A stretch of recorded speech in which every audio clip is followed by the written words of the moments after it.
Get your hands on stylish t-shirts, hoodies, and more at wearbuff.com. That's wearbuff.com. And make sure to use the promo code TWB at checkout for 20% off your first order. Stay Buffalo proud with Wear Buff. The defense shines as the Bills take down the Colts by a score of 30-20 this week on the Wandering Buffalo podcast. You're now listening to the Wandering Buffalo podcast with your host, Justin Goddard.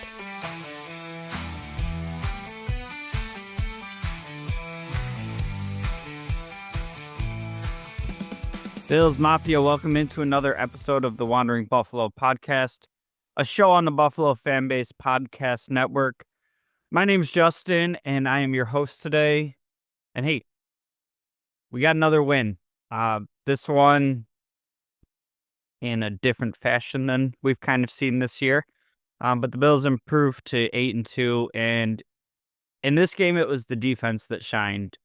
We saw, Josh Allen still put up some pretty big stats, but definitely not his best game that we've seen in quite some time. It was just kind of, he goes 22 of 37, 280 yards.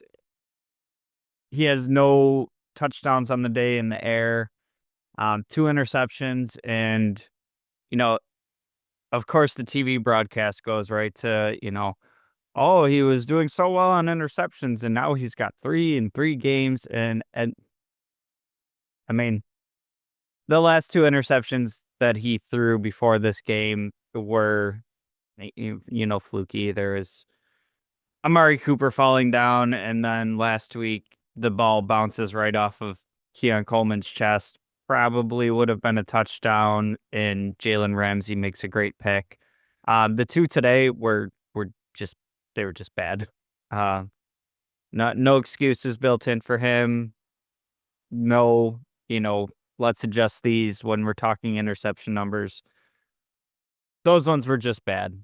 But in a game where the offense wasn't exactly, straight humming along, they had their mistakes, missing Cooper and Coleman, and the defense really stepped up in this one. And to honestly, before the game, I was talking with my wife, and I was like, I don't know if I see a win today. We got Cooper and Coleman out. We got Chiefs looming around the corner. There's just, we're on the road. Just a lot of factors. And we go into this game, and I'm feeling like, I don't know if we got this one. And the game starts out with Joe Flacco throwing an interception, Taron Johnson taking it to the house. I'm like, okay, this is about to be a blowout. They get another turnover. They end up 4 total turnovers, 3 picks on Joe Flacco. There was a couple fumbles in there that were forced and not recovered. And just a quick little side note for, what it must feel like to be a Colts fan right now when you were told that you were drafting this super raw project quarterback. Like, he's got all the physical tools, he's got the intangibles, he's just raw, he needs to play, and we're going to stick to that plan. There's going to be growing pains, but he's going to play. And 10 starts into the season, he ends up benched, and, it's under the pretense that Joe Flacco gives you the best chance to win. You're, competitive right now in the AFC. The whole conference is kind of in this little similar window, except for teams at the top. So, now you have to buy the goods of Joe Flacco gives you the best chance to succeed this year, and he comes in and throws 3 picks, and you're wondering why Anthony Richardson's on the bench, but that's for them to deal with. So big game for the defense, and offensively, like I said, there were some struggles, but all things considered, if we go back to the beginning of this season, where national media has the team written off. We're all preparing for like this rebuild year, all that jazz. If I told you, mid-August that this team was going to be 8-2, headed into the Chiefs before their bye, I don't know who wouldn't have signed up for that. So it's really exciting to be here. Now, there are some things about this game that I didn't love, some things that I think, maybe a little concerning going forward. And I'm just going to start out with, first of all, the slow starts. And I'd say this kind of is offensively and defensively. And look, I get it to an extent of, you're letting them work through their script. You're seeing what they do so you can counter, all that. But the team as a whole they come out of the gate so slow. And it's like if we were able to do what we do in the second half for 4 quarters, we're going to be boat racing teams every week.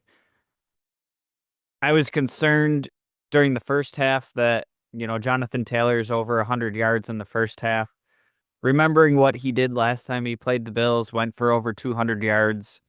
And then just all of a sudden in the second half, I mean, granted, this is partially on the Colts. I think he only had 6 carries in the second half.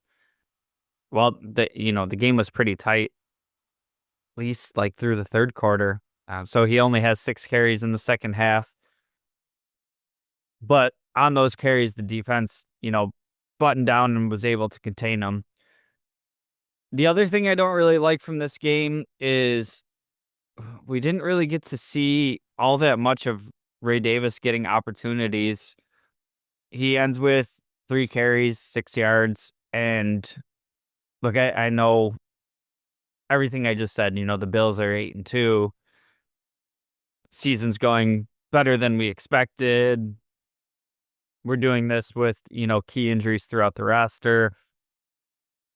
And we're kind of in like we're succeeding while banged up, and hopefully, knock on wood here, we're able to get healthy and get right and get hot at the right time headed into the playoffs.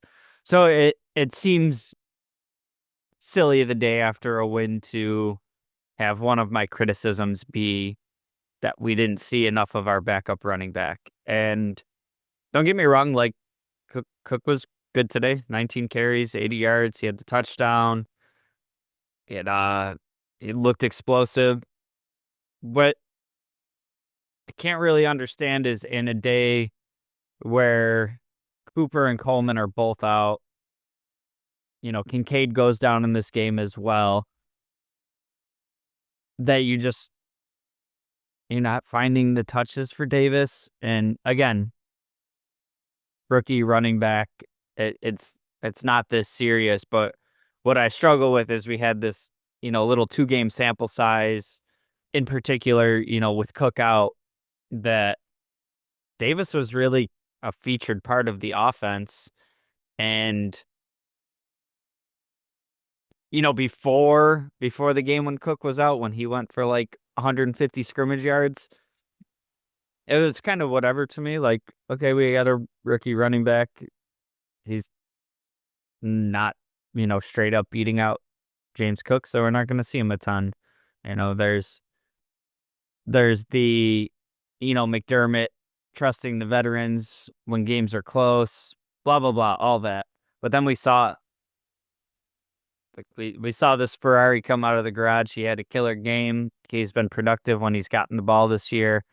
And then it's just kind of back on the shelf, which, whatever, like I said, James Cook is playing well, so it's not like this huge loss. But also, what about the health of James Cook down the stretch here into the postseason? Like, if there's situations where you're able to give him a few less carries because you can give it to Davis, like, why not do it? Why haven't we seen any 2-back sets with them in there? Take Gilliam off the field and have them both running routes. Whatever the case is, I kind of talked about this as the Ray Davis game happened, and now as we move forward, it's kind of like once you see the guy and you know what he can do, and he keeps having these flashes, he keeps being successful when he's in the game, to just kind of be able to shelf him for a full game, it doesn't make sense to me, but whatever. Like I said, it was a game where both Cooper and Coleman were out. I don't know. I think based on what I've read and seen, it looks like maybe Cooper could have gone if he had to, and they're being overly cautious. Coleman sounds like he's gonna miss some time. You know, maybe if they did the IR with the bye week, he'd have to miss an extra week because it's you have to miss 4 games, not 4 weeks. But usually McDermott's pretty straight up with his injury designations. Like week to week means a couple weeks. Amari Cooper being questionable before the game tells me he was pretty close, so hopefully we get him back for the Chiefs, but I'm not counting on Coleman. But in a game where we were missing these top 2 options, we had, you know, we had some Curtis Samuel sighting. Not as electric as I was hoping we might see with those 2 guys out, but 4 catches on the day, 35 yards, albeit, not a super efficient 8 targets. But I liked that they went to him right in the beginning of the game, tried to get him involved. Maybe this is something that we can build on a little bit as, Cooper and Coleman come back, and Curtis Samuel can be a little bit of an afterthought with Shakir in there, and maybe this builds a little chemistry for going forward. Mac Hollins with, a big day statistically, albeit, getting like half of it on one play, but 4 catches, 4 targets, 86 yards. The long one being the 44-yard pass towards the end of the game. And, just savvy veteran play. He catches the ball, he's on the ground, he gets up just to get out of bounds. Like, cool. I'm never really had a problem with Mac Hollins on the team. It's just kind of like when he keeps getting thrust into this, like, kind of started the season in like a top 3 role, and now injuries kind of back to a top 3 target role. And uh, if you're looking at him as like your wide receiver 5, love having him on the team a hell of a lot more than, what we were getting out of Sherfield being here. So I'm good with Mac Hollins on the team. He was productive today.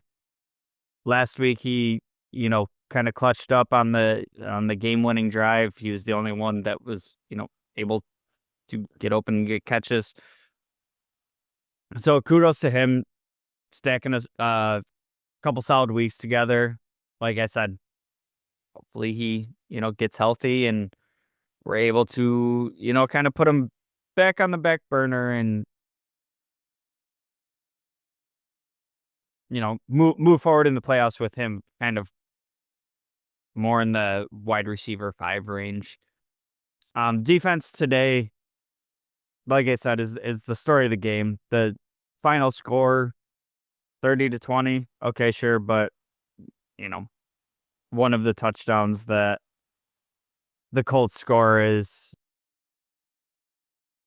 the Bills are able to bring in their backups for the last series, and they give up a touchdown, which, you'd love it even more if you brought in the backups and they were able to keep them out of the end zone. You kind of protect that lead you have. But in a game where you're dealing with the not even number of injuries, because the Bills aren't, super thin numbers wise on the injury front. It's kind of like the players that are injured when you're talking your top 2 receivers. Milano out,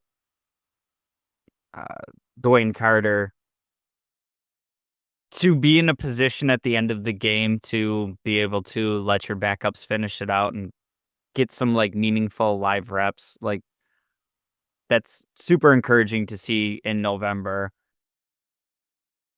especially when thinking about, you know, all the years past, anybody that lived through the drought, like our seasons were largely over by Thanksgiving. And now that is reserved for the future Super Bowl champions of 2025, the New York Jets, obviously. Uh, the the Jets season is so much fun for me right now. Little side note, you know, how much national media I never even cared that they were saying the Bills window is closed. Like that part doesn't bother me. That's just I feel like the national media, the talking heads have figured out that Bills Mafia is super passionate, and if you talk shit about our team, you're gonna get clicks, you're gonna get engagement, whatever. That doesn't really bother me anymore. The the just heaping praise for the Jets, who had accomplished nothing. They were honestly getting more wins with Zach Wilson at quarterback than Aaron Rodgers. They pushed this all in move for Devontae Adams. Now I got to hear, every football show talking about the Jets because they're a big market team and how they're going to run the table and they could still turn it around, and just getting absolutely smacked by the Cardinals. It's just so tasty. But anyways, back to the Bills defense. They come away with 4 sacks. Greg Rousseau with 1, Epinesa 1, Taron Johnson, and Quentin Jefferson with kind of a big one. It was kind of one of those last drives where the Colts were still had a chance to make the game interesting, and Flacco drops back to pass, and I see 71 screaming into the backfield, just looking like that might have been the fastest he ever ran.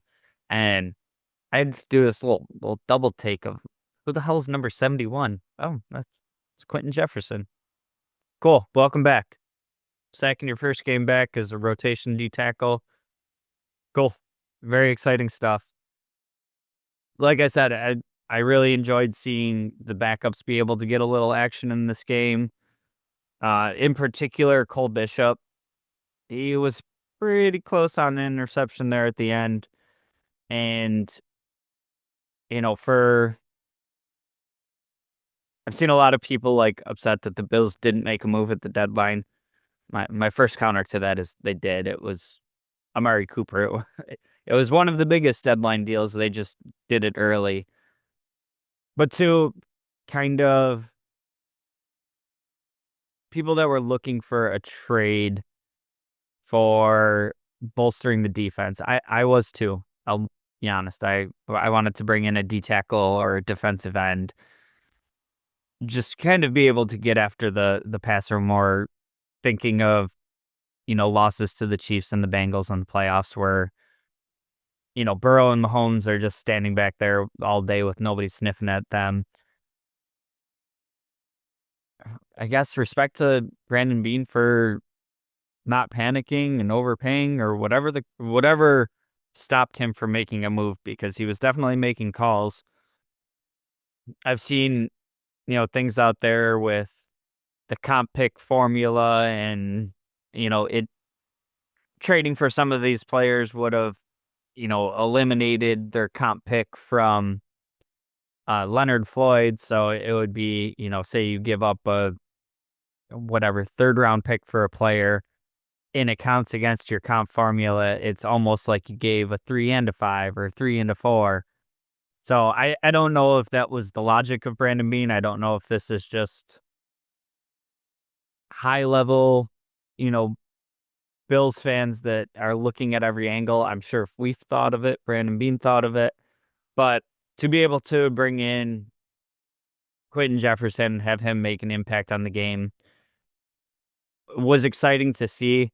But I think the bigger thing for me is kind of the holding steady in the face of the trade deadline, and understanding that if you kind of look at it as trades, like the biggest moves you could have made for at the deadline would be bringing back Dwayne Carter, bringing back Milano, getting these guys healthy.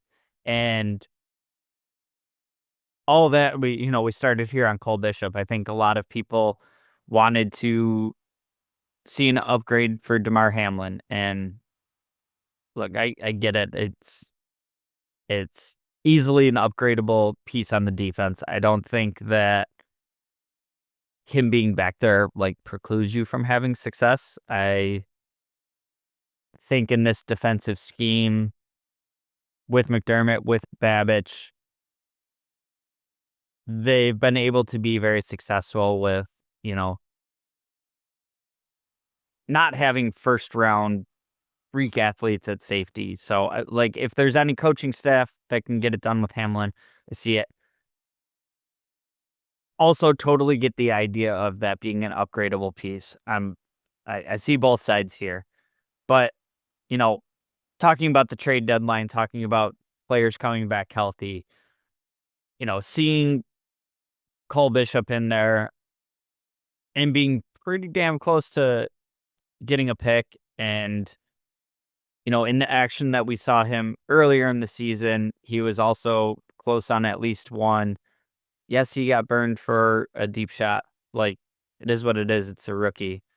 But I think kind of your hope here going forward is maybe they didn't trade for a safety because maybe Cole Bishop is pretty close. Maybe we end up seeing him starting by the end of the year. I think that's an interesting scenario to watch because, like, on one hand, you're gonna put your best 11 guys out there. On the other hand, like, might be a little bit difficult to decide to make a change when your defense is holding an opponent to basically 13 points and you're 8-2. So be mindful of it. Keep an eye on it. We'll see what happens there, but there's been numerous circumstances now where I have questioned Brandon Beane and I don't see his vision and I don't know the plan and I don't trust the plan. And then the plan happens and it works out real nicely. And we go back to, even the draft pick of Terrell Bernard when it was like, why are we okay? So maybe you're going to let Tremaine walk, but you drafted another off ball linebacker. Well, turns out he was pretty good middle linebacker. We follow that up with drafting Dorian Williams in the third round. It's like, well, what was the plan here? And, granted, it's because of a Milano injury, but he's playing meaningful snaps and, he's not like a complete hindrance to the defense. So maybe there is something in the works there. Maybe it's just a patience thing. Maybe we'll see what happens. But seeing Cole Bishop out there, he's a player I'm super excited for. He will be starting at some point, and maybe it's a sooner than later thing. Last thing I want to really wrap up with here is Tyler Bass. We made special teams aren't something that we talk about a ton on this show. It's kind of the no news is good news type deal. So when we're talking a lot about special teams, there's problems. So I want to make sure that now that we're back in the green, as it were, that we're celebrating Tyler Bass too, and not just shitting on him when he wasn't doing well. So Tyler Bass, perfect on the day, 3 field goals, 3 PATs, one of the PATs being 15 extra yards. His long for the day, 47. So these weren't all chip shots that the offense just sputtered out. Great day for Tyler Bass. Glad to see him back. Obviously, if you're listening to this show, you do know that we have a big date coming up with the Kansas City Chiefs before the bye week. It's going to be an exciting game. Kind of huge implications right now. It's a game between the 1 and 2 seeds. Likely a playoff matchup. And, it would have been kind of cool to see the Chiefs drop one game along the way. So, this game could be, playing for the 1 seed and have that straight up head-to-head tie. But, this could still have implications down the line. It's not to say the Chiefs can't drop a game later in the season.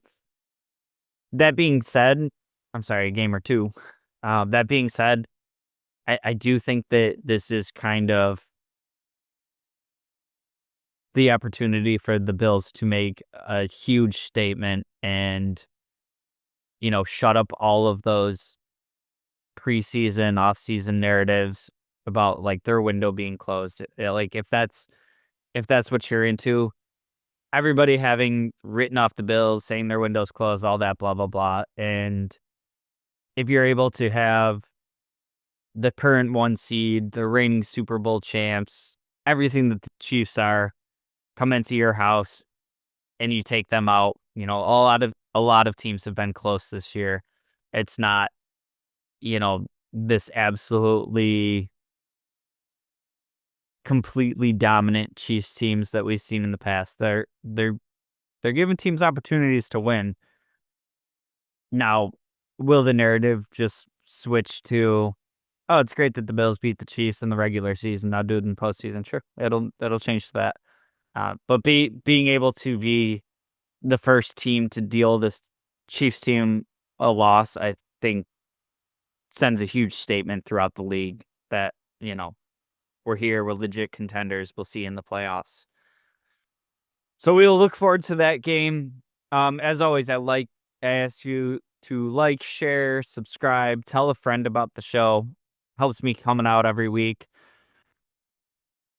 And excuse me. Like I said, your comments, your shares, your likes, they all help the show get out there. It helps us make the show every week. Check out the website, wanderingbuff.com. Jake's got some great things going on over there. That's it for today, and we will see you next week. Hopefully, we're talking 9-2 Bills who just took down the Chiefs. So we'll see you then. As always, go Bills.